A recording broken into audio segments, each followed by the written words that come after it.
आज एक खास विषय पे मैं आप लोगों से बात करना चाहता हूं। वो विषय ये है कि हम प्रार्थना तो करते हैं मगर हमारी प्रार्थनाओं से हमें फायदा नहीं होता। हम प्रार्थना तो करते हैं दिन में 2 बार, 3 बार, 4 बार, 6 बार, 10 बार, 12 बार, मगर हमारी प्रार्थना से हमें फायदा नहीं होता। कुछ लोगों का सवाल है, शायद आपका नहीं होगा, आपके पड़ोसी का हो सकता है। हम दुआ करते हैं मगर फायदा नहीं होता। ऐसा होता है किसी की जिंदगी? ऐसे एक आदमी, बाकी सब लोगों की दुआ का फायदा होता है। भाई मेरे लिए किया करो, अब से सवेरे उठते ही मेरे नाम से दुआ किया करो, ठीक है? किसी का सही में सवाल है ये? हाँ जी, ये लोग कह रहे हैं, इस तरफ वाले लोग कह रहे हैं कि यार हमारा सारी दुआएं कबूल है, तो मेरा नाम अपने साथ लेके जाना है। बहनों का सवाल बिल्कुल नहीं है, क्योंकि वो प्रार्थना करें नहीं करें मात मन जाती है उनकी, ठीक है? ऐसे नहीं तो वैसे। मगर भाइयों का सवाल है, तो आज भाइयों से ही मैं बात कर सकता हूं। परमेश्वर ने हमारी को प्रार्थना की एक ताकत दी है। कुछ लोग प्रार्थना को टाइम पास समझते हैं, कुछ लोग प्रार्थना को बड़ा छोटा समझते हैं, कुछ लोग हमारी कलीसिया को बड़ा छोटा समझते हैं। मगर छोटा या बड़ा ये मैं और आप कैसे डिसाइड कर सकते हैं? क्या छोटा है क्या बड़ा है ये मैं और आप डिसाइड नहीं कर सकते, क्योंकि जो डिसाइड करने वाली न्याय की कुर्सी है वो हमारे पास नहीं। जो डिसाइड करने वाला है वो कोई और है। तो क्या छोटा है क्या बड़ा है ये आपको मालूम कैसे पड़ेगा? आपने यूहन्ना बपतिस्मा देने वाले के बारे में सुना है? यीशु मसीह को जिसने बपतिस्मा दिया। यीशु मसीह कहता है ये दुनिया में सबसे महान है मगर राज्य में सबसे छोटा है। और यूहन्ना बपतिस्मा देने वाले ने बड़े बड़ों को बपतिस्मा दिया। लोग उनके पास यरदन नदी पर बपतिस्मा लेने के लिए लाइन से खड़े रहते थे। और यूहन्ना के बारे में बहुत जगह पे लिखा भी है। मगर यूहन्ना की सेवकाई के बारे में आप क्या समझते हो? वो सफल सेवकाई थी या नहीं थी? हाँ, नहीं थी। क्यों नहीं थी? थी या नहीं थी? हाँ, नहीं थी। क्यों नहीं थी बताइए? उसकी सेवकाई सफल क्यों नहीं थी? ये कोई ट्रिक क्वेश्चन नहीं है, लोगों की समझ का सवाल है। उसका काम था लोगों को यीशु मसीह को दिखाना कि वो परमेश्वर का मेमना है जो जगत के लिए भेजा गया। उसने वो किया, जो उसका काम था वो उसने किया। क्या वो सही था?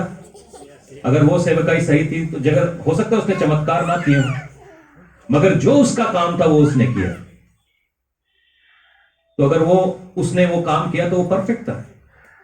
परमेश्वर का एक चेला हुआ स्टीफनुस, उसने प्रेरितों के काम में एक प्रचार किया और एक प्रचार के बाद ही उसको पत्थर मार के मार डाला गया। तो क्या उसकी सेवकाई सही थी? हाँ, ठीक थी। क्यों आप ऐसा क्यों बोलते? उसने कोई चमत्कार भी नहीं किया, किसी मुर्दे को नहीं जिलाया, किसी लंगड़े को नहीं चलाया, फिर उसकी सेवकाई सही कैसे थी? कि जब वो मारा गया स्वर्ग में यीशु मसीह खड़ा होकर उसका इस्तकबाल करता। तो इससे बड़ी क्या मतलब, आदमी आपके लिए, यीशु मसीह आपके लिए कुर्सी छोड़ दे, इससे बड़ी इज्जत की बात क्या हो सकती है? हम लोग क्या है, सेवकाइयों को देखते हैं कितने लोग आते हैं। अच्छा, क्या होता है? अच्छा, ये तो वेला ही बैठा रहता है, पूरे दिन पिंड में ही घूमता रहता है, इसके पास काम ही क्या है? अच्छा। आज मैं आप लोगों के दिमाग थोड़ा सा खोलना चाहता हूं। पानी लाए अपने साथ? रखा है? हाँ, जरूरत पड़ती रहेगी, मेरे को भी जरूरत पड़ेगी, ठीक है? तो अगर मेरे को भी जरूरत पड़े तो पानी का पूरा वाटर कूलर मेरे ऊपर डालना, ठीक है? आइए हम प्रार्थना करते हैं। हालेलुया। प्रभु, आज के दिन के लिए, आज की आशीष के लिए हम बरकत और अभिषेक से यहां पर भर जाए, यीशु मसीह के नाम से मांगते हैं, आमीन। आप मानते हैं जब आप प्रार्थना करते हैं तो कुछ अलौकिक होता है, कुछ सुपरनैचुरल यहां पर हो रहा होता है, क्योंकि जब कभी आप प्रार्थना करते हैं, प्रार्थना परमेश्वर के हाथ को हिलाने का काम करती है। आप जब कभी प्रार्थना कर रहे हैं वहां पे कुछ ना कुछ सुपरनैचुरल जरूर हो रहा है, वहां पर कुछ ना कुछ चेंज जरूर हो रहा है, वहां पर कुछ ना कुछ बदलाव जरूर हो रहा है। प्रार्थना एक बदलाव की चीज है, क्योंकि शायद हम आंखों से देख नहीं पा रहे मगर हो रहा है। और प्रार्थना यही चीज है, जो चीज हम आंखों से नहीं देखते मगर दिल की आंखों से हम विश्वास करते हैं कि ये हो रहा है और उसको हां और आमीन में कबूल करते हैं। प्रार्थना ये है, सीधी बात है। बीमार है, हमको चंगाई दिख नहीं रही है मगर हम परमेश्वर के कलाम पे विश्वास करते हैं और मांगते हैं कि ये चंगा हो जाए। आमीन। प्रार्थना एक सुपर नेचुरल या अलौकिक एक बात है। कितने लोग इस बात को मानते हैं कि प्रार्थना अलौकिक है? हम शायद देख नहीं पाएंगे, हम शायद समझ नहीं पाएंगे, मगर ये हो रहा है। जो आप कह रहे हैं वो हो जरूर रहा है, जो आप कह रहे हैं वो हो जरूर रहा है, क्योंकि हमारा जो परमेश्वर है वो अलौकिक परमेश्वर है। ठीक है, जो कुछ मैं आज कहूंगा वचन के जरिए से कहूंगा। ठीक है, अगर आप बाइबल लाए हैं, नोट्स लेना चाहते हैं तो कृपया करके आज नोट्स लेना। अगर आप अपनी प्रेयर लाइफ में पावर पाना चाहते हैं, अगर आप अपनी प्रार्थना के जीवन में पावर चाहते हैं, तो आज का दिन आपके लिए है। आमेन। उत्पत्ति 1:3 देखेंगे और वहां पर कई सारी चीजें लिखी हुई हैं। मैं इसको उत्पत्ति 1 से पढ़ना चाहता हूं। आदि में परमेश्वर ने आकाश और पृथ्वी की सृष्टि की। पृथ्वी बेडौल थी और सुनसान पड़ी थी और गहरे जल के ऊपर अंधियारा था, तथा परमेश्वर का आत्मा, सब बोले परमेश्वर का आत्मा, जल के ऊपर मंडराता था। जब परमेश्वर ने कहा उजियाला हो तो उजियाला, तो जब परमेश्वर ने क्या कहा उजियाला हो तो क्या हुआ? तो क्या हुआ? सबसे पहले परमेश्वर ने उजियाले को किया, उसने कहा और उजियाला हो गया। यीशु मसीह यूहन्ना 8:12 में यूं कहता है कि जगत की ज्योति, जगत की ज्योति, ये जो परमेश्वर ने कहा उजियाला हो और उजियाला हो गया, ये उजियाला यही है। ये उजियाला यीशु मसीह है, जो अंधकार में दुनिया पड़ी हुई थी, वहां पर यीशु मसीह आ जाता है और वहां पर रोशनी हो जाती है। ओके, दूसरी चीज जो हम वहां पर देखते हैं, मत्ती 5:14 में यीशु मसीह यूं कहता है कि जगत की ज्योति तुम हो। जगत की ज्योति, यूहन्ना में कहता है जगत की ज्योति मैं हूं, मगर मत्ती 5:14 में यूं कहता है कि जगत की ज्योति तुम हो, आप लोग हैं। जो लोग यीशु मसीह में विश्वास करते हैं, जो यीशु मसीह के पीछे चलते हैं, यीशु मसीह को अपने जीवन का सार मानते हैं, जगत की ज्योति आप हैं। क्योंकि जहां पर आप हैं वहां पर अंधेरा टिक नहीं सकता, क्योंकि रोशनी और अंधेरे के बीच में कोई मेल नहीं है। शैतान का कोई भी अधिकार है, शैतान की कोई भी चाल है, बीमारी है, घर में जादू टोना है, घर में गरीबी है, घर में कोई और चीज चल रही है, नशा चल रहा है, कुछ और चल रहा है, वो अंधेरे के काम है। और यीशु मसीह कहता है जगत की ज्योति तुम हो। तो आपको मालूम है आपकी कुवत क्या है? You are powerful. आप यीशु मसीह में आप ताकतवर हैं। कोई पीर ताकतवर नहीं है, कोई पैगंबर ताकतवर नहीं है, मगर यीशु मसीह की आत्मा के जरिए आप ताकतवर हैं। शैतान इस बात का पता आपको चलने नहीं देना चाहता, इसीलिए आपको लगता है कि आपकी प्रार्थनाएं बेकार है। आप जो कुछ भी देखते हैं, उत्पत्ति 1 और 2 में सृष्टि के बारे में लिखा हुआ है। बाइबल बताती है परमेश्वर और कुछ नहीं, एक आत्मा है। जो कुछ भी बनाया है परमेश्वर के जरिए से बनाया है। मैं, आप, फूल, पत्ते, मछलियां, कुत्ते, बैल, आपकी नजर जिस जगह के ऊपर जाती है, जो कुछ भी सृष्टि में था वो एक परमेश्वर की आत्मा के जरिए से सिरजा गया है। हर कुछ जो नेचुरल है उसके पीछे एक सुपर नेचुरल है। जो कुछ भी आप प्राकृतिक अपनी आंखों से देखते हैं उसके पीछे एक अलौकिक कारण है। आदमी को यह बात समझ नहीं आती। आदमी को लगता है मैं शारीरिक हूं, मेरा शरीर पहले है क्योंकि भूख लगती है। मगर जिस दिन आदमी यह समझ जाएगा कि मैं शारीरिक नहीं हूं, मैं एक आत्मिक प्राणी हूं, वो आत्मा को ज्यादा वो भाव देगा और उसकी जिंदगी बदलेगी। उसकी प्रार्थना में ताकत आ जाएगी। जिस दिन आपको मालूम चलेगा आप केवल हाड़ मांस का शरीर नहीं है, आप वो रूह है जिसको परमेश्वर ने सिरजा है। क्योंकि जब तक आपको ये क्वालिफिकेशन आपकी मालूम नहीं है, आप प्रार्थना करते जाइए, हालेलुया बोलते जाइए, कुछ भी करते जाइए, आप शरीर में कर रहे हैं। और शरीर में जब तक आप रेसलिंग करते रहेंगे, याकूब के जैसा आपका हाल रहेगा। मगर जब आप रूह में ताकत समझ जाएंगे कि मेरी रूह क्या चीज है, उस दिन आप अपनी प्रार्थनाओं का आंसर देख पाएंगे। अगर आपके घर में पैसे नहीं है, ये शारीरिक कारण नहीं है, ये आत्मिक कारण है। आपका काम में मन नहीं लगता, यह शारीरिक कारण नहीं है, आत्मिक कारण है। आपके घर में नशा है, जादू टोना है, आपकी कोख बंद है, आपको करियर आगे नहीं दिख रहा, ये सारे आत्मिक कारण है। क्योंकि यफिसियों 6 कहता है कि हमारी लड़ाई मांस और लहू से नहीं है, बल्कि अंधकार की ताकतों से है, प्रधानताओं से है, प्रिंसिपैलिटीज बोलते हैं। आप देखेंगे पूरे पिंड में सारे लोग एक काम करते हैं, क्या? घिसाई। सारे लोग घिसाई में लगे हैं, सारे लोग चोना बोने में लगे हैं, सारे लोग चोना काटने में लगे हैं। एक पिंड में यही काम होता है, सारे लोग नशे में लगे। देखते हैं इसी आपके गांव में एक काम, एक लड़का नशे में पड़ता है, अचानक से सब लोग नशे में पड़ जाते हैं। परिवार में एक आदमी बीमार पड़ता है, अचानक से उसके साथ वही बीमारी सबके अंदर जाती है। कैसे? ये कैसे पॉसिबल है?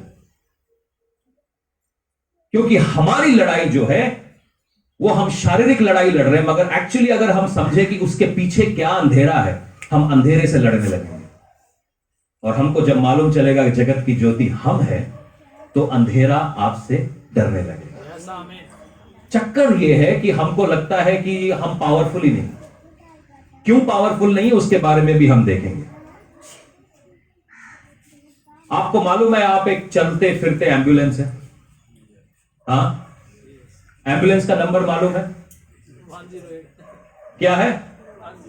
कभी पुट्ठा स्यापा पै जाए, किसको फोन करना है? ओके, तो मती 10 का 8 खोल लीजिए जरा। मैं आपको आपकी पहचान करा देता हूं। मती 10 का 8। सबसे पहले बोलो, ये मती 10 का 8 किसने खोल लिया है? चलो मैं खोल लेता हूं। चलो चलो चलो चलो खोलो। सबने खोल लिया? सबने खोल लिया? जो बाइबल नहीं लाए उन्होंने भी खोल लिया? नहीं खोला? खोलो, बोलो खोल लिया। आत्मा में खोल लो। बोला आत्मिक बातें हैं ये, मगर अगली बार से शारीरिक बाइबल साथ लेके आइए। जिनको पढ़ना नहीं आता वो बाइबल उठाओ। मैं एक ऐसी आंटी को जानता हूं जो कभी स्कूल में नहीं गई मगर बाइबल पढ़ती है। आप बोलोगे कैसे है? मैं कभी मिलवाऊंगा आपको। मती 10 का 8 यूं कहता है, 108, बीमारों को चंगा करो। क्या कहता है? बीमारों को जोर से बोलो, बीमारों को चंगा करो, मरे हुओं को, कोड़ियों को, दुष्ट आत्माओं को सेतमेंद पाया है। 2, तो आप चलते फिरते हुए एम्बुलेंस हैं। यीशु मसीह कहता है कि मैं करूंगा। क्या कौन करेगा? ये कौन करेगा? नहीं, मैं करूंगा। आप लोग कहां करेंगे? आप तो खाली संडे के दिन 12:30 बजे 1 बजे किसी तरीके से चर्च पहुंच जाते हैं। वो एम्बुलेंस नहीं है। एम्बुलेंस को अगर 9 बजे बुलाया गया है और वो 10 बजे पहुंच रही है तो आदमी मर गया तब तक है। आपके घर में कोई बीमार है, किसी को दिल का दौरा पड़ा है, एम्बुलेंस 2 घंटे में आराम से आ रही है, चलती है, पहुंचेंगे आराम से। कौन सा मतलब धन लक्ष्मी लॉटरी निकल जाएगी? मिनटों का फासला होता है, मिनटों का फासला होता है। यीशु मसीह एक हमारे और आपके बारे में बात कर रहा है। तुम एम्बुलेंस हो और यही बात तुम्हें पता नहीं है। इसीलिए कभी इस पास है, कभी उस पास है, कभी इत्थे कभी उत्थे, जिथे नचना पै जाए नच के, रगड़ना पै जाए रगड़ के, घुटनों के बल, क्योंकि आपको मालूम नहीं आप क्या है, आपके पास ताकत क्या है। जगत की ज्योति है आप। और यीशु मसीह कहता है तुम कर सकते हो ये। अगर यहां पे लिखा है, इसलिए लिखा है क्योंकि हम पढ़ के वेस्ट नहीं है, ये आप कर सकते हैं तभी लिखा है। इसलिए यीशु मसीह ने यूं नहीं कहा अगर तुम बीमारों को चंगा कर सकते हो तो करो।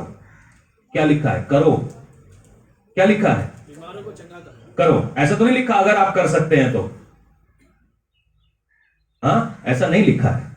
इसका मतलब आप कर सकते हैं। आपका बनाने वाला आपको आपसे अच्छा जानता है। मेरी बात समझ में आई? मगर चक्कर क्या है, हम किन चीजों को ऊपर मानते हैं? कभी आपने बिजली कौंधती हुई देखी है? बिजली समझते हैं? जब तूफान आता है बिजली कौंधती, हाँ होता है कभी बिजली कौंधती है, अचानक से चमकती है। पंजाबी में बिजली को बिजली बोलते, कुछ और बोलते हैं, बिजली बोलते हैं, ठीक है। सो कभी आपने बिजली को चमकते हुए देखा? हाँ, मजा आता है? डर लगता है? मेरे को बड़ा मजा आता है। बिजली कौन की गुडुम, अंधेरा, पूरे बादल में से एक छोटी सी लकीर निकलती है, उसके 30 सेकंड के बाद आवाज आती, गुडू गुडू गुडू गुडू गुडू। कुछ लोगों को ऐसी सेवकाइयां समझ में आती, ऐसे ही सेवक समझ में आते हैं। हल्की सी रोशनी की गुडू गुडू और आवाज इतनी सी गुडू गुडू गुडू गुडू गुडू गुडू। ऐसे ही सेवकाइयां समझ में आती हैं। ऐसी सेवकाइयों को मैं थोड़ा डिटेल में जाना चाहता हूं आज, ताकि आपका दिमाग खुले। जहां पे हल्ला होता है, प्रोफेसी, धिंकचिका नाच रहे, पीछे वाले ज्यादा नाच रहे हैं। चंगाई, पीछे उन्होंने खड़े कर रखे हैं 12, वो ज्यादा नाच रहे हैं। जो चंगाई हुआ उसको तो समझ नहीं, मैं चंगा भी हुआ है। देखा है आपने ऐसी सेवकाई? गए भी होंगे। रुमाल, ऑयल, कच्चे बनियान सब लेकर आए होंगे वहां से। अनॉइंटेड है भाई। मैं किसी की बेइज्जती नहीं कर रहा हूं, मगर ये समझ दे रहा हूं आपको कि हम कब समझेंगे। मुझे क्षमा करिएगा अगर आपके दिल को ठेस लग रही है, मगर हम कब समझेंगे। हम मती 10 के 8 को तो पढ़ते नहीं है, हम इधर उधर की बातों को पढ़ रहे हैं। यीशु मसीह कहता है, मैंने शैतान को बिजली की तरह स्वर्ग से गिरते हुए देखा है। लूका रचित 10 के 18 में। अगर आप एक अंधेरे जंगल में से जा रहे हैं तो आप प्रार्थना में क्या मांगेंगे? एक छोटा सा दीपक या बिजली? क्या मांगेंगे? अगर आप एक अंधेरे जंगल में से जा रहे हैं तो आपको बिजली चाहिए या छोटा सा दीपक चाहिए? क्योंकि बिजली 1 सेकंड की बिजली देके गायब हो जाएगा, मगर दीपक आपके साथ बना रहे, आपको रास्ता दिखाता रहे। दाऊद कहता है, तेरा वचन मेरे पांव के लिए दीपक है। क्योंकि हमारी मत मारी गई है, इसीलिए हमारे को समझ नहीं आता। आज अपने दिमाग को हुक्म दो, खुल जाओ यीशु मसीह के नाम से। खुल जाओ, खुल जाओ, खुल जाओ, खुल जाओ, खुल जाओ। हुक्म दो, हुक्म दो, हुक्म दो, हुक्म दो, हुक्म दो। जो चर्च को छोटा समझते हैं, जो अनॉइंटिंग को छोटा समझते हैं, जो परमेश्वर को वचन को छोटा समझते हैं, आज वो दिमाग खुल रहे हैं। क्योंकि जब आप आजाद होंगे ना, तो आप दूसरों को आजाद कर पाएंगे। मैं खुद आजाद नहीं हूं, मैं आपको कहां से आजाद करूंगा। ये जो धरती है, यहां पे हम साधु सुंदर सिंह की धरती पर खड़े, जो भारत का ओरिजिनल अपोस्टल है। उसको बोलते हैं एक ऐसा संत जिसके पांव से लहू बहता था, और मेरे को आके आपको प्रचार करना पड़े, ये बड़ी दुख की बात है। साधु सुंदर सिंह ने आप लोगों की जिंदगी में वचन का बीज बोया है। आपको जो मसीहत मिली है उस आदमी के हाथ से मिली है। आप उसकी हेरिटेज हो, उसकी धरोहर हो। आपका पावर आपको शायद नहीं पता है, आपका पावर शायद आपको पता नहीं है। जिस दिन आपको आपका पावर पता चल जाएगा, आप काम करने लगेंगे। हम पुराने नियम और नए नियम में एक चीज देखते हैं। पुराने नियम में बड़े चमत्कार हुए, पुराने नियम में बड़े अभिषिक्त लोग हुए। पुराने नियम में जितने चमत्कार हुए, अगर मैं मूसा की कहानी सुनाने लगूं, शिमशोन की कहानी सुनाने लगूं, दाऊद की कहानी सुनाने लगूं, ये अपने आप में एक बड़ी बात है। मूसा लाल समुद्र को 2 भाग कर देता है। दाऊद एक पत्थर से गोलियात को गिरा देता है। शिमशोन गधे की हड्डी से हजारों को मार देता है। एलिया मुंह से बोलता है, बारिश रुक जाती है। एलीशा के जैसे मरे हुए शरीर में से भी एक मुर्दा टच करता है, वो मुर्दा खड़ा हो जाता है। अनॉइंटिंग पुराने नियम में भी था, मगर नए नियम में एक नई चीज हुई, दुष्ट आत्माओं का निकाला जाना। जैसे कि आपने वचन में पढ़ा, यीशु मसीह हुक्म देते दुष्ट आत्माओं को क्या करो, क्या निकाल जा, नहीं निकालो। क्या करो, क्या करो। मगर हम तो उनके साथ गले मिल के दोस्ती करके बैठे हैं। तू मेरा पुराना दोस्त है, हम जाने नहीं देंगे, जाने नहीं देंगे तुझे, जाने नहीं, बैठ जा मेरे पल्ले। दुश्मन नहीं है, वो हमारा दोस्त है। ऐसा लग रहा है आपको, ऐसा है नहीं। ये चोला पहन के आपके बगल में बैठा है दोस्ती का। मरकुस रचित सुसमाचार 9:25 में यीशु मसीह एक गूंगे और बहरे के पास जाता है और वहां पर जाके बोलता है कि गूंगेपन और बहरेपन की आत्मा निकल जाए, और वो बंदा चंगा हो जाता है। मरकुस 9:25 में। लूका रचित समाचार में यीशु मसीह पतरस की सास के पास जाता है। जितने लोगों की सांसें हैं एक बार आमीन बोले। जितने लोगों की सांसें अभी भी चल रही हैं जोर से आमीन बोले। तो वो पतरस की सास बीमार थी। पतरस स्यापा करने वाला अपनी बीवी को खुश करने के लिए यीशु मसीह को वहां पे ले गया। अब यीशु मसीह जहां पे होते हैं चंगाई वहां पर ही होती है। सास को चंगा कर दिया, बोलता है बुखार बाहर निकल, बुखार और बाहर निकल जाता है बुखार। वचन ऐसा कहता है। उसके बाद लूका 13:10 से लेकर 17 में पढ़ते हैं, एक कुबड़ी औरत, और कुबड़ी औरत को बोलता है हाथ पकड़ के कि कुबड़पन की आत्मा बाहर निकल, और कुबड़ापन उसका सही हो जाता है। तो क्या यह पॉसिबिलिटी है कि आपके घर में बीमारियों की आत्माएं चल रही? पेट में दर्द, सर में दर्द, गरीबी, लोन, बेरोजगारी, प्रार्थना ना कर पाना, बाइबल ना पढ़ पाना, जिंदगी आगे नहीं जा रही, ये पॉसिबिलिटी है? हाँ, है पॉसिबिलिटी। नशे की आत्मा, लड़ाई झगड़े की आत्मा, है ये पॉसिबिलिटी? समझ में आया? जो आप प्राकृतिक में देख रहे हैं उसके पीछे कुछ अलौकिक जरूर चल रहा है।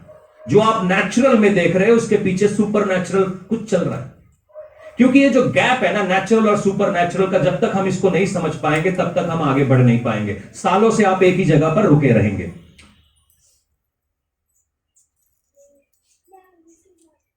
आपको मालूम है कि यीशु मसीह एक अधिकारी व्यक्ति था। उसकी जो मिनिस्ट्री की खास बात थी वो सबसे अलग इसलिए था क्योंकि सबसे पहले तो वो परमेश्वर था, मगर उसी के साथ वो मनुष्य भी था। जितना वो परमेश्वर था उतना ही मनुष्य था, मगर उसके पास एक चीज खास थी, अथॉरिटी, अधिकार। सब बोलिए अधिकार। अफसर को मालूम है हिंदी में क्या बोलते हैं? अधिकारी। अधिकारी, उसके पास अधिकार था। वो बंदा जहां भी खड़ा हो जाता अपने अधिकार का इस्तेमाल करता। वो बोलता था ऐसा हो जा, वैसा हो जाता था। कैसे? क्योंकि वो अधिकार में चलना जानता था। वो अधिकार में चलना जानता था। मगर यीशु मसीह एक जगह पर काम नहीं कर पाता। मालूम है कहां पे? मालूम है कहां पे? जहां पे उसको अधिकार को लोग कुछ समझते ही नहीं। यीशु मसीह एक जगह पे जाकर एकदम निर्बल हो जाता है। वो है नाजरत में, अपने घर में, जहां पे वो पला बड़ा, बचपन से बड़ा हुआ। क्योंकि उसके अधिकार को लोग कुछ समझते ही नहीं।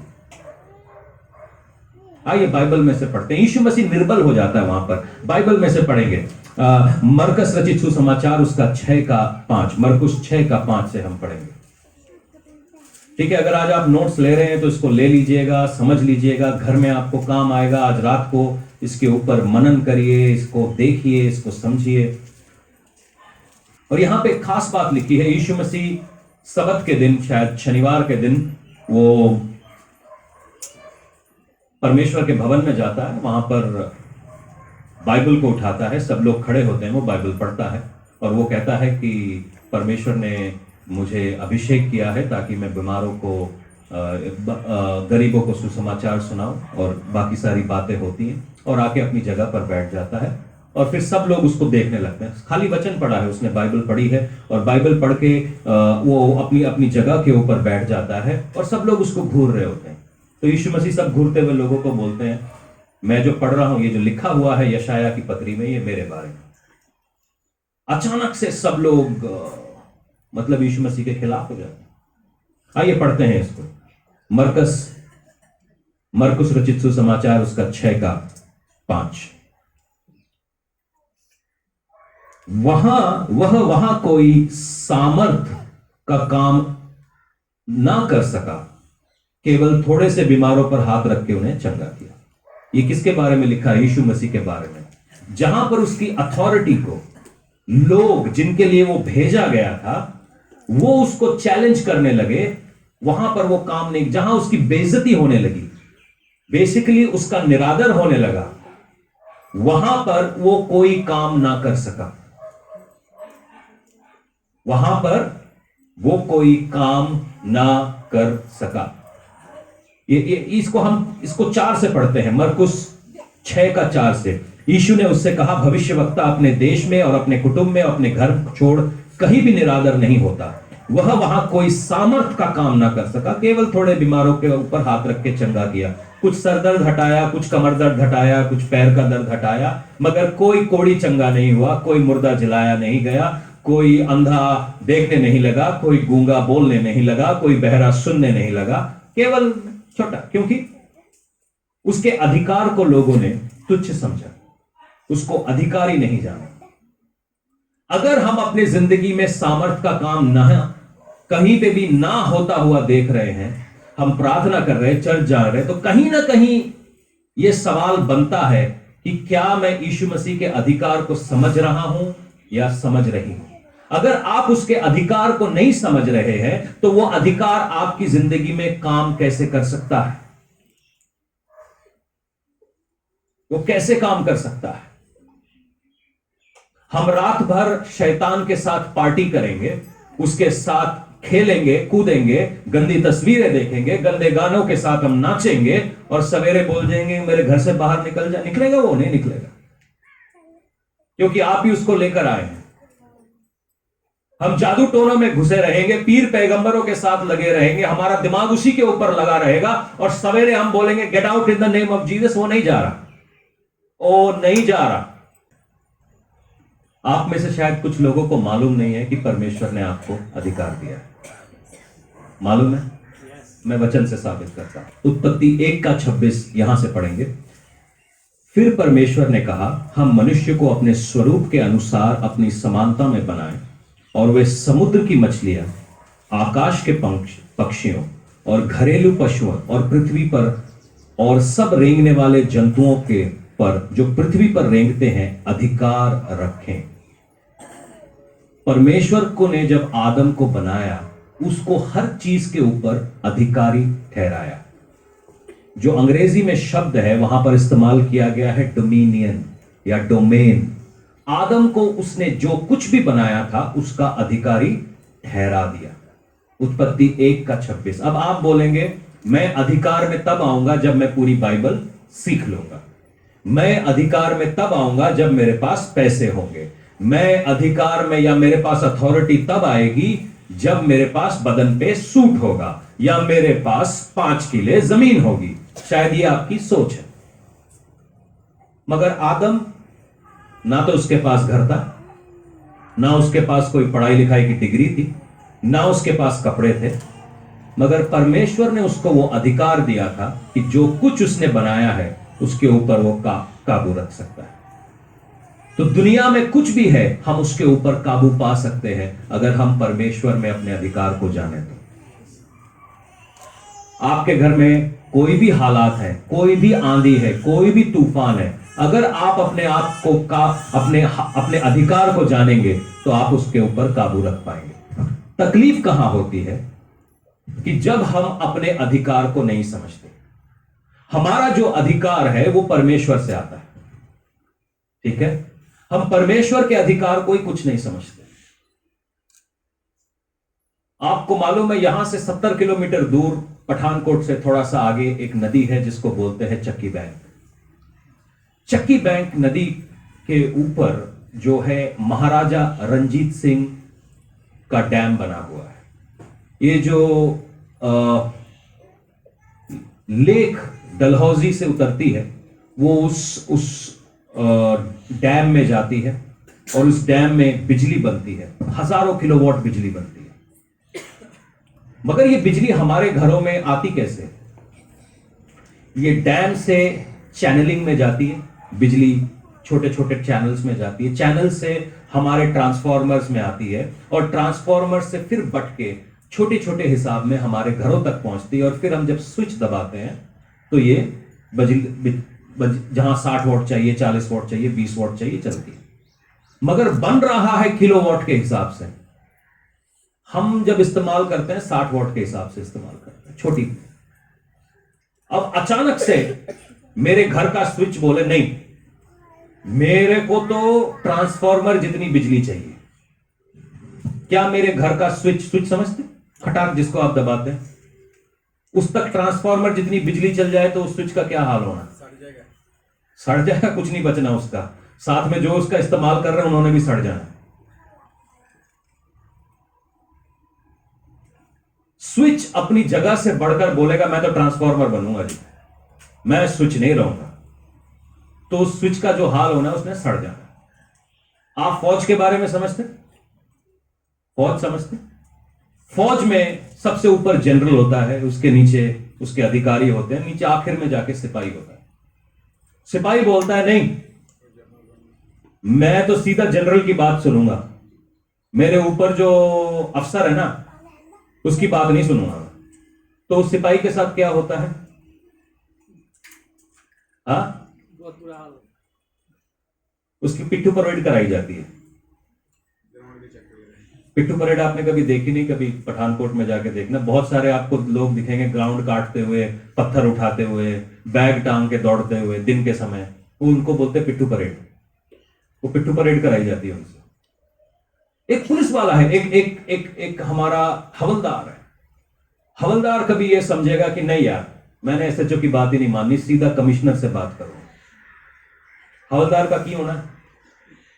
वो सस्पेंड कर दिया जाएगा, और सस्पेंडेड हवलदार अधिकार में नहीं रहता, वो सस्पेंडेड अफसर है। भले ही उसके पास वर्दी है, तमगा है, सब कुछ है, मगर वो सस्पेंडेड है क्योंकि उसने अधिकार को नहीं समझा। हमारे यहां पर कई सारे लोग जो प्रार्थना कर रहे हैं, वो प्रार्थना का पावर इसलिए नहीं देख रहे क्योंकि वो अनॉइंटिंग और अधिकार को नहीं समझते। पास्टर जी ने जो कहना है हमने तो उसका उल्टा ही करना है। हमारी प्रार्थनाओं में जान इसलिए चली जाती है क्योंकि शायद हम परमेश्वर के अधिकार को अपनी जिंदगी में नहीं समझ रहे। परमेश्वर ने जो दास हमारी जिंदगी में ठहराए हैं उनके अधिकार को नहीं समझ रहे। शायद पति पत्नी अपने आपस में अधिकार को नहीं समझ रहे। ये एक सबसे बड़ा चक्कर है।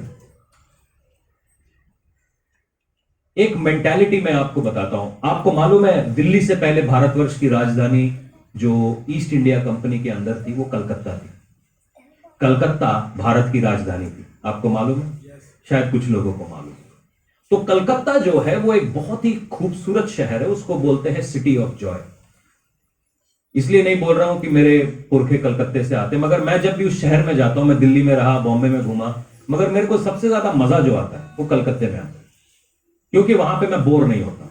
मैं मतलब टहलने भी निकल जाऊं ना, एंटरटेनमेंट रहता है, लोगों को देख के, खाना, अलग अलग चीजें देख के मैं एंटरटेन होता हूं वहां पर।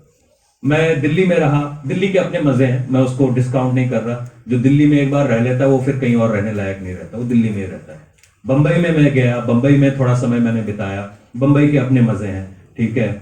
मैं कलकत्ते जब भी जाता हूं सबसे ज्यादा एंटरटेनमेंट मुझे ऐसा लगता है, मुझे बस में नहीं चढ़ना चाहिए, मुझे पैदल चलना चाहिए। मैं बस टैक्सी कुछ भी नहीं करता, मैं वहां पैदल चलता हूं क्योंकि मुझे बड़ा मजा आता है। वो बड़ा मजेदार शहर है। आप कभी जिंदगी में अगर खुदा ने हमें किया, हम कलकत्ते गए, तो मैं आपको वो कलकत्ता शहर दिखाना चाहता हूं। मजेदार शहर है, एंटरटेनमेंट हर कोने पे है वहां पे। आप वहां टपरी पे भी, चाय की टपरी पे भी बैठ जाएंगे ना, वहां भी एंटरटेनमेंट होता है। अगर आप मेरी फेसबुक प्रोफाइल में देखेंगे, मैं एक दिन कलकत्ते में से होकर जा रहा था, मेरी ब्रेक फ्लाइट थी, तो ब्रेक फ्लाइट को मैंने एक दिन और आगे कर दिया और वहां कलकत्ता शहर घूमने लग गया। 2 मीटिंग्स कर ली मैंने। तो वहां पे एक आदमी बीड़ी बना रहा था, मैंने पहली बार बीड़ी बनाते हुए देखा। मैं मतलब 2 घंटे वहीं पे खड़ा रहा, वो बीड़ी बनाया जा रहा। वैसे बीड़ी पीना गलत बात है, मगर मैंने पहली बार बीड़ी बनते हुए देखी, मैं एंटरटेनमेंट हो गया भाई मेरा। ये ऐसी ऐसी अजीब अजीब चीजें दिखती है वहां पर, मतलब कैसे आदमी, मतलब कैसे चीजें होती है वहां पे, मतलब अलग है, मतलब वो थोड़ा अलग है। जब तक आप वहां जाओगे नहीं पता नहीं चलेगा। 1947 में जब भारत का विभाजन हुआ, विभाजन होने के बाद जो सारा सरकार थी वो दिल्ली की तरफ आ गई, मगर जो सारे इंडस्ट्रियलिस्ट थे वो कलकत्ते में रुक गए।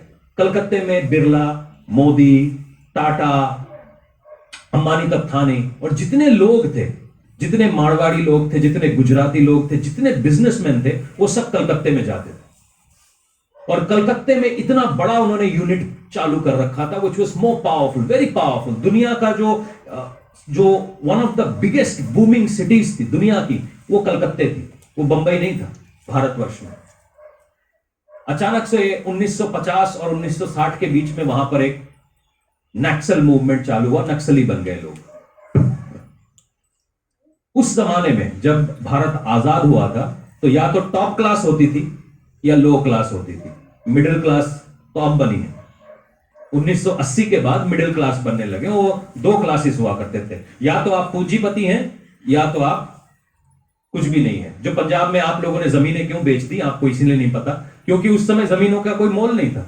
जिसके पास नोट है, जिसने फैक्ट्री डाल रखी है, वो वाह वाह है। इसी करके सारे लोग अपनी जमीन बेचने लगे ताकि हमारे पास पैसा है, मगर वो पैसा उनके पास कभी टिका नहीं। तो कलकत्ते में नक्सल मूवमेंट चालू हो गए। नक्सल मूवमेंट में क्या था, लेबर लीडर बन गए। आपने कभी देखा यूनियन बाजी होते हुए, धारीवाल की मिल में देखा होगा, सब लोग धरना लगाते हैं। मैं कई बार देखता हूं, एक आदमी भाषण देता है, सब लोग ताली बजाते हैं। वो आदमी बेसिकली क्या कर रहा है, जिसने उसको एम्प्लॉय किया है, जिसने उसको काम पे रखा है, उसकी बेइज्जती कर रहा है, उसकी बेइज्जती कर रहा होता है। और बाकी सब लोग बोलते हैं वाह। लीडरी चालू हो गई। 1960 से लेके 1965 तक वहां पे नक्सल मूवमेंट रहा। एक एक करके सारी इंडस्ट्री कलकत्ते से बाहर आ गई। कलकत्ते से जितनी बेरोजगारी आज की तारीख में कहीं और नहीं है। जो लोग वहां पर पैसा डाल के बैठे थे, कहता हमें लीडरबाजी में पड़ना ही नहीं, बाहर आ गए। वो सब बंबई चले गए। बंबई बन गया भारत का फाइनेंशियल कैपिटल। क्यों? क्योंकि जिन्होंने उनको काम पर रखा था वो काम नहीं कर रहे थे। वहां अपने जिन्होंने काम पर रखा था उनके विरोध में बात कर रहे थे। हम चाहते हैं कि परमेश्वर की अनॉइंटिंग हमारे अंदर काम करे, मगर हम परमेश्वर के अभिषिक्तों के खिलाफ में, परमेश्वर के खिलाफ में हमेशा बात करते हैं।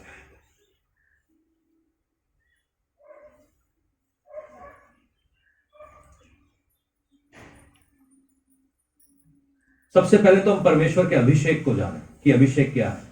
क्योंकि वहां पर लीडरबाजी चालू हो गई, कलकत्ता बर्बाद हो गया। City of joy became no joy. Bombay जो था, पांच द्वीप है। अगर कभी आप बंबई को आसमान से देखेंगे, जो बंबई में हवाई जहाज उड़ता है, तो वहां पर उसको बोलते हैं क्वींस नेकलेस। 5 अलग अलग छोटे छोटे द्वीप थे, वो आज बंबई बन गया है। और वहां पर भारत की 4.5 करोड़ जनता रहती है। कितने करोड़? 4.5। धारीवाल की जनता मालूम है कितनी? पूरे पंजाब जितनी जनता बंबई में रहती है। वहां पर आप भीड़ में, ट्रेन में चढ़ नहीं पाते। वहां पे ट्रेन बस देखना बाहर से खड़े होके, ट्रेन में चढ़ नहीं पाओगे। अगर चढ़ गए तो उतर नहीं पाओगे। ऐसे चलती है वहां की ट्रेन। इतने लोग हैं वहां पर। क्यों? क्योंकि कलकत्ते में कोई लीडर चालू हो गया था। तो जो कोई भी लीडरबाजी करने लगे, तो पहले सोच लो कि भैया ये परमेश्वर के सच्ची में जो अभिषिक्त दास है, इनके खिलाफ तो नहीं बात कर रहे। क्योंकि जिस अभिषेक से आप बलवा करोगे, उस अभिषेक से आप निकाल नहीं पाओगे। दाऊद बोलता है कि तेरी आत्मा से भागकर मैं कहां जाऊं। आप मुझसे भाग सकते हैं, मेरे को धोखा दे सकते हैं, मेरी बातों को धोखा दे सकते हैं, मगर परमेश्वर को धोखा नहीं दे सकते। कई बार जब लोग आत्मिक लड़ाई में होते हैं, आत्मिक लड़ाई मालूम है, आपके घर में कोई भी शैतान का काम चल रहा है, वो मुझे फोन करेंगे। वो सोचेंगे मैं प्रार्थना में कूदूंगा। वो मुझे कूदना चाहिए क्योंकि परमेश्वर ने मुझे रखा है। आत्मिक लड़ाई में लोगों के बड़े नुकसान होते हैं। वो मरते हैं, बीमार होते हैं, पैसे जाते हैं, बहुत कुछ होता है। जितने लोग आत्मिक लड़ाई में पड़ चुके हैं उनको मालूम है। मैं उनको बोलूंगा कि क्या आपने ऐसा किया है, वो कभी मानेंगे नहीं हमने ऐसा किया है। क्या आप कभी बाबाओं के पास गए, कब्रिस्तानों की पूजा करी, वो कभी नहीं मानेंगे। और वो एक्सपेक्ट करेंगे कि मैं वो उसमें से निकल जाए। अगर आप आत्मिक लड़ाई में फंसे हुए, सबसे पहले अपनी गलती को मानना जरूरी सीखिए। क्योंकि जब हम गलती को मानते हैं, हम उसके अधिकार को अपने ऊपर लेते हैं कि सॉरी, गलती हो गई, मैं गलत था, आई एम सॉरी। और इसीलिए बहुत सारे लोग छूट नहीं पाते। दूसरी चीज जो होती है, मैं बोलूंगा ब्रदर आज से झूठ नहीं बोलना, गलत तस्वीरें नहीं देखना, शराब नहीं पीना। मेरे को चाहते हैं कि मैं उनके पंगे में घुस जाऊं। सपोज 2 आदमी लड़ रहे हैं, आप सोचिए, वो मुझे फोन करके बुलाते कि ये लोग मुझे पीट रहे हैं, पास्टर जी आके बचाओ। पास्टर जी भी जोश जोश में पहुंच जाते हैं उनको बचाने के लिए। मगर जैसे ही लड़ाई चालू होती है, ओरिजिनली लड़ाई चालू होती है, तो फोन पे लगा हुआ है, और वो जो उससे लड़ रहे हैं वो मुझसे लड़ रहे हैं, और खुद बेचारा वो लड़ नहीं रहा। क्यों? मेरे बच्चे नहीं है क्या? मेरे भी 2 बच्चे हैं भाई, मेरा परिवार नहीं है क्या? ये बातें शायद आपको कोई समझाएगा नहीं, मगर मैं समझा रहा हूं ताकि आप समझें। कोई सेवक ऐसी प्रीचिंग नहीं करता, वो बोलेंगे मैंने डिलीवरेंस दी है, वहां पे यीशु मसीह का नाम ही नहीं होता। मैंने चंगा किया है, वहां पे यीशु मसीह का नाम ही नहीं होता। मगर बिना यीशु मसीह के मैं कुछ भी नहीं हूं, आप भी कुछ नहीं है, चाहे आप कितनी बड़ी सेवकाई में चले जाए। वो मुझे लड़ाई में बुला रहे हैं और खुद लड़ना नहीं चाहते, तो ऐसे आदमियों के लिए लड़ना चाहिए क्या? हाँ, उनको जो पुट्ठे काम करने वो करना चाहते हैं, उसका हमला मैं झेल रहा हूं, और वो अपने मस्ती में लगे, और उसके बाद एटीट्यूड है हमारे लिए दुआ नहीं की, हमारे लिए कुछ नहीं हुआ, अगर किसी को पानी पीने की जरूरत है तो पी लेना, मुझे भी जरूरत हो रही, दे दो भाई। नहीं मजाक कर रहा हूं यार, मैं ऑन हूं। क्या आपने कभी सोचा है जो आत्मिक युद्ध में आप किसी परमेश्वर के दास को बुला रहे हैं, वो कितना खतरनाक है, उसमें कितनी डिसिप्लिन की जरूरत है? हम कभी नहीं सोचते, हमको लगता है हमारे ऊपर से हटे। वो आपके ऊपर से इसलिए नहीं हट रहा क्योंकि आप समझ नहीं रहे, आप परमेश्वर के अधिकार को अपनी जिंदगी में समझ नहीं रहे। एक कहानी मैं पढ़ना चाहता हूं, दूसरा राजा 5 के 20 से लेकर 27 तक।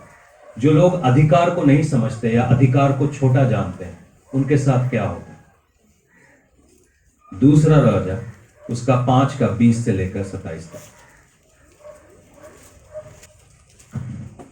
ये कहानी का जो बैकग्राउंड है मैं आपको दे देता हूं। नामान नाम का एक सिपह सलार था, एक सीरियन सिपह सलार था, वो कोढ़ी था। वो इजराइल से एक लड़की को अपने घर में बंदी बना के ले जाता है। लड़की बोलती है एलीशा के पास जाइए। नामान सीरिया से अपनी फौज को लेकर एलीशा नाम के भविष्यवक्ता से मिलने आता है। एलीशा नामान से मिलने से भी इनकार कर देता है, बोलता है यर्दन में जाके 7 बार डुबकी लगा और तू चंगा हो जाएगा। नामान ना चाहते हुए भी 7 बार वहां पर डुबकी लगाता है, चंगा हो जाता है। वो एलीशा को फिर आता है कि मेरे से भेंट स्वीकार कर लो। एलीशा बोलता है मुझे तेरा पैसा नहीं चाहिए, चले जाओ। मगर एलीशा के पास एक दास होता है, उसका नाम है गेहाजी। क्या नाम होता है? गेहाजी। और वो गेहाजी दास एक बड़ा काबिल दास होता है। वो ऐसा करता है, वो वापस नामान के पीछे जाता है, और वहां पे सुनना कुछ खास बातें जो मैं आपको बताना चाहता हूं कि परमेश्वर के भक्त एलीशा का सेवक गेहाजी सोचने लगा, मेरा स्वामी तो आरामी नामान को छोड़ दिया है, वह ले आया, छोड़ दिया है कि वह जो ले आया था उसको उसने ना लिया, परंतु यहोवा के जीवन की शपथ, मैं उसके पीछे दौड़ के उससे सब कुछ ले लूंगा। देखो कितना ईमानदार आदमी। एलीशा ने बोला तू वापस लौट जा, मुझे तेरा अठन्नी भी नहीं चाहिए। मगर ये जो गेहाजी था, ये कहता नहीं, मेरे को लेके मैं लूंगा ही। क्यों लूंगा? क्योंकि ये मेरे इजराइल को लूट कर गया है। भाई हम इसको लूटेंगे, हम इससे लेंगे। कैसे फ्री में चंगा हो गया? भाई फ्री में कैसे चंगा हो गया? मैं लेके आऊंगा पैसे, मेरे एलीशा को क्या पता है, हट। तो इलाया जो गेहाजी साहब हैं नामान के पास पहुंचे। तब गेहाजी नामान के पीछे दौड़ा, और नामान किसी को अपने पीछे दौड़ता हुआ देखकर उससे मिलने को रथ से उतर पड़ा और पूछा कि सब कुशल क्षेम तो है? उसने कहा हां सब कुशल क्षेम है, परंतु तेरे स्वामी ने, मेरे स्वामी ने, मतलब एलीशा के नाम से अब झूठ बोल रहा है। ठीक है, एलीशा ने पैसे नहीं मांगे, भाई साहब पैसे मांग रहे हैं। ठीक है जी, स्वामी ने मुझको यह कहने को भेजा है कि अप्रेम की पहाड़ी के देश से भविष्यवक्ताओं के चेलों में से 2 जवान मेरे यहां अभी आए हैं, इसीलिए एक कीकड़ चांदी और 2 जोड़े वस्त्र दे। नामान ने कहा खुशी से 2 कीकड़ ले ले। तब उसने बहुत विनती करके 2 कीकड़ चांदी अलग अलग थैलियों में बांधकर 2 जोड़े वस्त्र समेत अपने 2 सेवकों पर लाद दिया और उनको आगे ले चले। जब वे टीले के पास पहुंचे तब उसने उन वस्तुओं को उनसे लेकर घर में रख दिया, अपने घर में छुपा दिया है, हाँ? और मनुष्य को विदा कर दिया और वह चले गए। तब वो वहां भीतर जाकर अपने स्वामी के सामने खड़ा हो गया, अपने घर में माल दबा के आ गया। ठीक है जी, बेसिकली सुनो आगे क्या होता है। तब वह भीतर जाकर स्वामी के सामने खड़ा हुआ। एलीशा ने उससे पूछा, हे गेहाजी, तू कहां था? उसने कहा, तेरा दास तो कहीं नहीं गया था। कभी गए थे पीर पैगंबरों के पास, कभी गए बाबे के कोल? कभी नहीं ना। ये पंजाब वाला ना है, गाल भी हिलते हैं, कान भी हिलते हैं। कभी गए थे? नहीं, नहीं, नहीं। वो समझता है मेरे को कुछ दिख नहीं रहा। सुनो, उसने उससे कहा, तेरा दास तो कहीं नहीं गया। उसने उससे कहा, जब वह पुरुष इधर मुंह फेर कर तुझसे मिलने अपने रथ पर से उतरा, तब वह पूरा हाल मुझे मालूम था। क्या यह समय चांदी या वस्त्र के जैतून, दाख की बारियां, भेड़ बकरियां, गाय बैल, दास लाने का है? इसी कारण नामान का कोढ़ तुझ पर हो। जो अंग्रेजी का शब्द है वहां पर यूं लिखा है, मेरी आत्मा तेरे साथ थी। क्योंकि जो एक परमेश्वर का सच्चा दास होता है वो आपके पीछे जो आत्मिक बातें उसको देख लेता है। गेहाजी जाकर वहां से नामान का गिफ्ट लेकर आ गया। उसने सबसे पहली बात क्या करी? एलीशा की बात को नहीं माना। अधिकार जो था उस अधिकार की बात को नहीं माना। जो दूसरी चीज उसने की, वो बातों को छुपाने लगा, झूठ बोलने लगा। एलीशा बोलता है, क्या मेरी आत्मा तेरे साथ नहीं थी? आप अभिषेक को क्या समझते हैं? अभिषेक खाली इस शरीर तक सीमित है? ये नहीं है, ऐसा नहीं है। It goes on with you. परमेश्वर का धन्यवाद हो, हम किसी को नीचे नहीं करते, हम कभी किसी को नीचे नहीं करते। अगर कोई बात हमको करनी, यहां पर एक ऐसा व्यक्ति आता था, सुनना मेरी बात। वो व्यक्ति को तकलीफ थी, उस व्यक्ति के घर में तकलीफ थी, उस व्यक्ति के घर में बच्चे नहीं थे। मैं बड़ा प्रेयर कर रहा हूं उनके लिए कि परमेश्वर आप उन्हें बच्चे दो, बच्चे दो, बच्चे दो, बच्चे दो, बच्चे दो। पिता आप करो ऐसा, परमेश्वर आप करो। तो एक दिन मैं फास्टिंग में गया खास तौर पे, और मैं उस व्यक्ति के लिए, उस परिवार के लिए प्रार्थना करने लगा। परमेश्वर ने मुझको दिखाया कि उस व्यक्ति का एक वैश्या के साथ बातचीत है। मेरे को मालूम था उसके फोन में किस नाम से उसने उस लड़की का नाम लिखा रखा है। उसका फोन का नाम एक लड़के के नाम पे उसने वो लड़की का नाम छुपा रखा था। मैंने बोला, ये नंबर तेरे फोन में है? कहता नहीं नहीं नहीं नहीं, यहां से चुपचाप के गायब हो गया। अपनी बीवी को जाके उसने ये बोला कि मैंने बोला है कि उसकी बीवी का चक्कर है, इसलिए उसको बच्चे नहीं हो रहे। दोनों यहां पर अभी भी नहीं है। ये यहीं की बात है। मैंने कभी उसके बीवी के बारे में कोई बात नहीं देखी। उसके फोन में क्या था, मैंने उससे पूछा, वो भी अकेले में। संडे को मैं प्रेयर कर रहा था, मुझे दिखा। मैंने कहा कल मेरे से आके मिल। वो कल मेरे से अगले दिन मुझसे मिलने को आता। मैं खास तौर पे उससे मिलने को आया यहां पर। मंडे को मैं चर्च नहीं आता। मैंने बोला ये बात है? कहता नहीं, बिल्कुल नहीं। जैसे उसका मुंह का रंग उतरा ना, वो किसी गधे को भी पता चल जाएगा क्या होगा।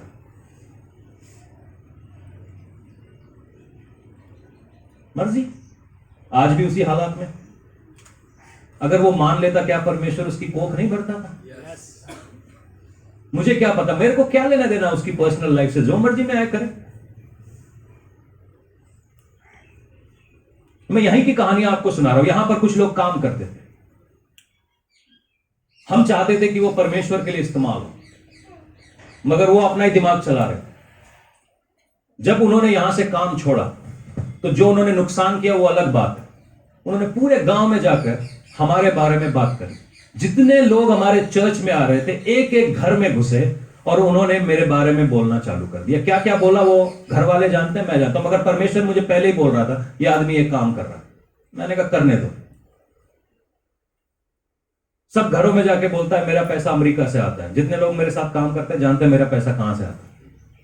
मेरे बच्चों के नाम से भी पैसा आता है, बीवी के नाम से, सबको 9-9 हजार रुपए मिलते हैं। मैंने कहा खुदावन इसके मुंह में घी शक्कर डाल।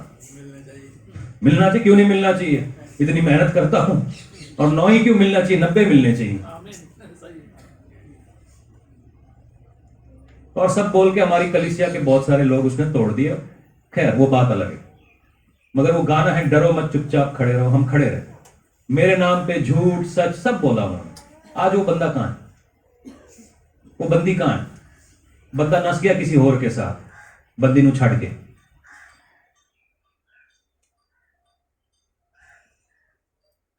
दुख की बात है। अब परमेश्वर के अभिषेक के साथ मत खेलिए, मत खेलिए। लोग समझते हैं ये तो छोटी सी बात है, ये छोटी बात नहीं है, ये बहुत गहरी बात है।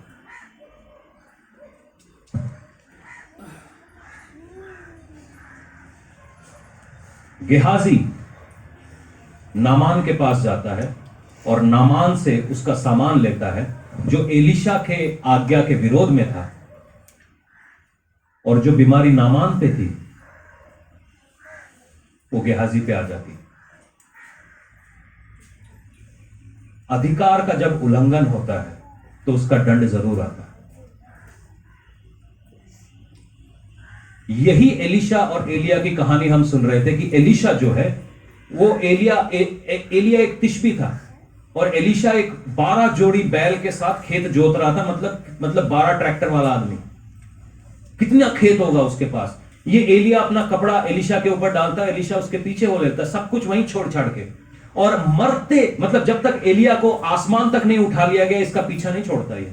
और टेक्निकली ये एलिया इसको गालियां दे रहा है, भाग जा यहां से, गालियां दे के भगा रहा है, ये भाग नहीं रहा, क्योंकि इसको अधिकार का पता था, इस अनॉइंटिंग का पता था। क्योंकि अभिषिक्त लोगों के साथ काम करना, बैठना, चलना मुश्किल होता है, क्योंकि स्टैंडर्ड्स बड़े होते हैं। हर कोई नहीं बैठ सकता, हर कोई नहीं चल सकता। और जब तक ये आखिर तक एलिया के साथ रहता है, डबल पोर्शन अधिकार का लेके आता है, डबल पोर्शन। अननाया सफीरा के साथ क्या प्रॉब्लम थी? वो दुनिया को दिखाने के लिए दान कर रहे थे, क्या हुआ? दोनों मर गए। अधिकार के साथ पंगा लिया, एनॉइंटिंग के साथ पंगा लिया। और हम ऐसा सोच रहे, जब हम अधिकार के साथ पंगा ले रहे हैं तो क्या वो अधिकार मेरे ऊपर काम करेगा? वो कभी नहीं काम करेगा। आप मेरे को बेवकूफ बना सकते हैं, मगर परमेश्वर को बेवकूफ नहीं बना सकते। ये बहुत लोगों को समझ नहीं आता कि ऑनर, परमेश्वर को जो इज्जत जब आप देते हैं ना, वो सूंघ लेता है उस इज्जत को। परमेश्वर सूंघ लेता है। ये वर्शिप क्या है? मैं लोगों को बोलता हूं वर्शिप में दान डाला करो, मेरे को ऐसे मत दिया करो, मैं जब आपके घर में आऊं मुझे मत दिया करो। क्योंकि जब आप वर्शिप में देते हो, मैं जब आपके घर में जाता हूं, ऐसा मुझे कोई लेने में तकलीफ नहीं है, मगर मैं जब आपके घर में जाता हूं आप ऐसा कर रहे, टिप दे रहे।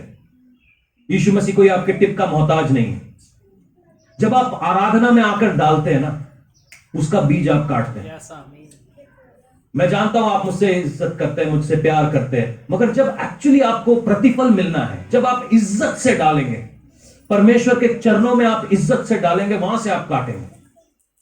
जब हम आदर ही नहीं कर रहे परमेश्वर का, मुंह जबानी आदर से कुछ नहीं फर्क होना। जब आप एनॉइंटिंग को नहीं समझ रहे, एनॉइंटिंग के की बातों को नहीं समझ रहे, वो अभिषेक आपकी जिंदगी में काम नहीं कर सकता। चाहे आप कितनी बड़ी मीटिंग में चले जाए, कितने बड़े दास के पास चले जाए, कुछ भी करते रहे, परमेश्वर की बातों को समझने का हमारे को थोड़ा नजरिया बदलना है। लीडरबाजी परमेश्वर को पसंद नहीं आती। परमेश्वर को अधिकारियों के विरोध में बात करना पसंद नहीं आता। आखिरी बात करके यही छोड़ते हैं। मत्ती 28 के 18 में लिखा है कि सारा अधिकार किसको दिया गया है? यीशु मसीह कहता है मुझे दिया गया है। इफिसियों 2 में 1 में यूं लिखा है कि हम यीशु मसीह के साथ हैं। यीशु मसीह को हर चीज के ऊपर उठाया गया है। हर स्वर्ग में यीशु मसीह परमेश्वर के दाहिने हाथ में बैठा है। इफिसियों 2 में लिखा हुआ है कि सारी बातों में कलीसिया को पावर दिया गया है। हम यीशु मसीह के साथ बैठे हैं। इफिसियों 1 में, क्षमा कीजिएगा, इस प्रकार से लिखा है कि सारी बातों में कलीसिया को अधिकार दिया गया है। आप इफिसियों 1 का 6 से लेकर इफिसियों 2:6 तक पढ़ सकते हैं घर में जाकर। हम यीशु मसीह के साथ बैठे हैं, मतलब हम यीशु मसीह के बराबर के अधिकार में बैठे हैं। यीशु मसीह ने हर बात पे हमें अधिकार देकर रखा हुआ है। जब हम यीशु मसीह के अधिकार को नहीं मानते, जो दास उसने हमारी जिंदगी में, सही दास वो दास नहीं जो आपको बेवकूफ बना रहे हैं, आपके घर में आपका ड्रामा कर रहे हैं, वो दास नहीं, जो सही में सर्वेंट एटीट्यूड के साथ एक सेवा भाव से आपकी सेवा में लगे। क्योंकि पर हमारे साथ पता है प्रॉब्लम क्या है, हमारी सेवकाई में प्रॉब्लम क्या है, हम दिखाते नहीं। क्यों दिखाना, क्यों दिखावा करना, क्यों दिखाऊं? जो मेरे को मेरी हलीमी में नहीं लेता वो दिखावटी में क्या लेगा, और जो मेरे को दिखावटी में ले रहा है वो चाहिए नहीं, मुझे वो चाहिए नहीं। यीशु मसीह के साथ पता है प्रॉब्लम क्या थी? वो घोड़ों पर नहीं आया, उसके साथ 4 आदमी नहीं थे, नहीं तो लोग भी होकर कहते सर आप प्रभु है, आप ही प्रभु हैं। यीशु मसीह हलीम बनकर एक चारागाह में पैदा हो जाता है, इसलिए लोगों की समझ में नहीं आता। जिस आदमी को ये चारागाह समझ आती है मेरी, वो मेरा बंदा है। तो दिखा के की मिलना, मैं क्या लेके आया था, क्या लेके जाऊंगा? अगर दिखावटी में यहां लोग इकट्ठे भी हो गए तो मेरा मिशन फेल होता है। मैं चेले नहीं बना रहा हूं, मैं ड्रामेबाज बना रहा हूं, और मुझे ड्रामेबाज नहीं चेले चाहिए। सारे बोलो जागो जागो जागो जागो जागो जागो पंजाब। एक्चुअली हाँ सही में अब हमारा नया मिशन होने वाला है, जागो पंजाब। क्योंकि इनको समझ में वही आता, तालियां ठकर ठकर ठकर ठकर, उसके आजू बाजू की हो रहा पता ही नहीं। सारा अधिकार यीशु मसीह बोलता मुझे दिया गया। अगर आप यीशु मसीह के साथ बैठे हैं, उस अधिकार में बराबर के हिस्सेदार। अगर यीशु मसीह मुर्दों को जिंदा कर सकता है तो आप भी कर सकते हैं। मत्ती 10:8 याद रखना। यीशु मसीह लंगड़ों को चला सकता है तो आप भी चला सकते हो। मत्ती 10:8 याद रखना। वो कोड़ियों को शिफा कर सकता है, आप भी कर सकते हो। वो बांझों की कोख में बच्चे डाल सकता है, आप भी डाल सकते हो। मत्ती 10:8 ये आपके लिए है, ये आपके लिए है। बेवकूफ है वो जो लाइनों में खड़े हो रहे हैं। क्या बताऊं मैं, जाने दो। अधिकार की एक बात है, रोमियो 13:1, यहीं पे मैं खत्म करूंगा। मैं कभी बलवा नहीं करता, मालूम है। हर एक व्यक्ति शासकीय अधिकारियों के अधीन रहे, मतलब पुलिस वाले, पॉलिटिशियंस, क्योंकि कोई भी अधिकार ऐसा नहीं जो परमेश्वर की ओर से ना हो, और जो अधिकार है वह परमेश्वर के ठहराए हुए। मेरे को हमारे माननीय प्रधानमंत्री के साथ उनकी बातें मेरी समझ में नहीं आती, मगर इज्जत मैं उनको देता हूं क्योंकि वो मेरा अधिकारी है जो परमेश्वर ने ठहराया। मेरे को बहुत सारी बातें समझ नहीं आती जो सरकार कर रही है, क्योंकि मैं जानता हूं वो क्या कर रही है, मगर वो मेरा नेता है क्योंकि परमेश्वर ने उसे ठहराया। एक बार हम बटाले जा रहे थे, सुनना। पुलिस वाले मेरा चालान काटने आ गए। एक फर्जी सी, जिस दिन उन्होंने चालान काटना होता है वो चालान काटते। आपके पीछे काला कर्टन लगा है, हमने बात करवाई, नहीं माने, हम चालान काटेंगे आपका। तो उसके बगल में जो बंदा था वो कहता मत काटो, मगर सरदार जी तो सरदार जी थे, उन्होंने चालान काटना। मैंने कहा काटो जी, घूस तो दूंगा नहीं मैं। चालान कटवा लिया, और वो साबित भी नहीं कर पाया क्यों हमारा चालान काट रहा है, उसके पास था ही नहीं। मैं क्या अदालत जाके लेके आऊं? मैंने कहा तेरा प्रॉब्लम है। और मैंने उसकी आंखों में आंखें डाल के बोला शुक्रिया। उसके चेहरे का फ्यूज जो उड़ा ना, वो देखने वाली बात थी। मैं उसकी फोटो खींच के 4 अफसरों को भेज सकता था और बोल सकता था ये झूठा चालान काट रहा है, मगर वो मेरा अधिकारी था। एक बार हम बैंगलोर में गए, और बैंगलोर में मैंने गाड़ी नो एंट्री में घुसा दी। मेरी गलती थी क्योंकि मुझे पता नहीं था। पुलिस वालों ने पकड़ लिया, वो भी चालान काटने लग गए। जब उन्होंने चालान काट दिया, पहला आदमी था, मैंने बोला गॉड ब्लेस यू, चालान के लिए शुक्रिया, अगर आप नहीं होते तो हमारा एक्सीडेंट हो जाता। उसकी जबान घुटने तक आ गई, कहते ये कैसा आदमी है? क्योंकि मैं अधिकार का जो परमेश्वर ने दिया उसकी रिस्पेक्ट करना जानता हूं। आप उसकी रिस्पेक्ट करना सीखिए। जब आप उसकी रिस्पेक्ट करेंगे, आपके अधिकार की भी रिस्पेक्ट होगी। शैतान डरेगा, मालूम है कैसे? याकूब 4:7 कहता है कि परमेश्वर के अधीन हो जाओ। किसके अधीन हो जाओ? अधीन होने का मतलब है उसके अधिकार को अपने ऊपर आने दो, आप उसकी बातों को मानने लगो। शैतान तुम्हारे सामने से क्या करेगा? आप अधिकार के अंदर होके उस शैतान का सामना करेंगे और वो भाग जाएगा। हम परमेश्वर के अधिकार को अपने ऊपर लिए बिना जब शैतान का सामना करेंगे वो नहीं भागेगा। कितनों को मेरी बात समझ में आई? अगर आप अपनी प्रेयर में पावर देखना चाह रहे हैं, जो बातें अभी तक नहीं हुई होता हुआ देखना चाह रहे हैं, हम परमेश्वर को पहला स्थान देंगे, उसके अधिकार के नीचे आएंगे और उस पावर को अपनी लाइफ में देखेंगे। आमीन। आइए हम प्रार्थना करें कि खुदावन ये बुद्धि हमारे को दो। ये दुनियावी बुद्धि नहीं, ये दुनियावी बुद्धि नहीं। यीशु के नाम से, यीशु के नाम से, यीशु के नाम से, यीशु के नाम से अभी यहाँ पर एक आग उतरने वाली है। यहाँ पर अभी एक आग उतरने वाली है जो सब चीज शैतान के हर एक काम को जलाने वाली है इसी समय।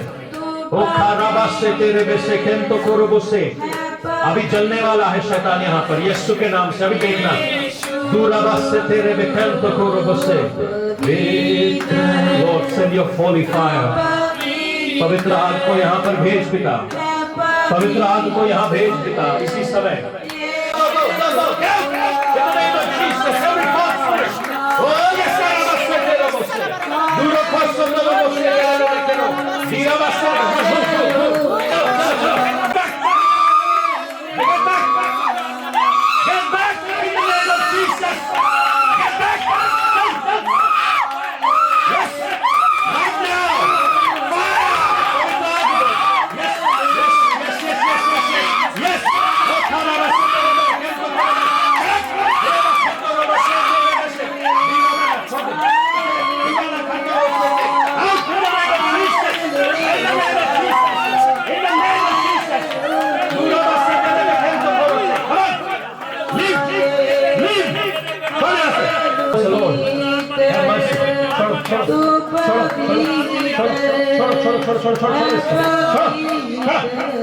यीशु के नाम से, यस लॉर्ड, यस लॉर्ड, हटो इसके ऊपर से, हटो।